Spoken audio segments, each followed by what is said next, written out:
യമനിലെ ഹൂതി കേന്ദ്രങ്ങളിൽ കനത്ത വ്യോമാക്രമണം നടത്തിയ അമേരിക്ക യുഎസ് യുദ്ധക്കപ്പലുകൾക്ക് നേരെയുണ്ടായ ആക്രമണത്തിന് മറുപടിയായി ഡൊണാൾഡ് ട്രംപിന്റെ ഉത്തരവ് പ്രകാരമാണ് ആക്രമണത്തിൽ നിരവധി പേർ കൊല്ലപ്പെട്ടു. ഡൊണാൾഡ് ട്രംപ് രണ്ടാം തവണ അധികാരമേറ്റതിനു ശേഷം ആദ്യമായാണ് ഹൂതി കേന്ദ്രത്തിലേക്ക് ശക്തമായ ആക്രമണം ഉണ്ടാകുന്നത്. അമേരിക്കൻ യുദ്ധക്കപ്പലിന് നേരെ ഹൂതികളുടെ ആക്രമണത്തിനു പിന്നാലെയായിരുന്നു അമേരിക്കയുടെ വ്യോമാക്രമണം. ഹൂതി ആയുധ സംഭരണ കേന്ദ്രങ്ങളിലും ഹൂതി പോരാളികളുടെ ഒളിത്താവളങ്ങളിലുമാണ് ശക്തമായ ആക്രമണം ഉണ്ടായത്.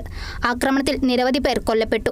കൊല്ലപ്പെട്ടവർ സാധാരണക്കാരല്ല എന്നാണ് അമേരിക്കയുടെ വാദം. എന്നാൽ നിരപരാധികളായ സ്ത്രീകളും കുട്ടികളുമാണ് കൊല്ലപ്പെട്ടതെന്ന് ഇറാനും ഹൂതികളും പറയുന്നു. ആക്രമണത്തിൽ കോടിക്കണക്കിന് നഷ്ടം അമേരിക്കയ്ക്ക് ഉണ്ടായിട്ടുണ്ട്. അതുകൊണ്ട് തന്നെ ഹൂതി ഭീഷണി അവസാനിക്കും വരെ തിരിച്ചടി തുടരുമെന്നാണ് ട്രംപിന്റെ പ്രഖ്യാപനം. ആക്രമണത്തിൽ ശക്തമായി തിരിച്ചടിക്കുമെന്ന് ഹൂതികളും ഭീഷണി ഉയർത്തി. ആക്രമണം അവസാനിപ്പിക്കണമെന്നും ഇല്ലെങ്കിൽ പ്രത്യാക്രമണം നേരിടേണ്ടി വരുമെന്നുമാണ് ട്രംപ് സമൂഹമാധ്യമങ്ങളിൽ കുറിച്ചത്.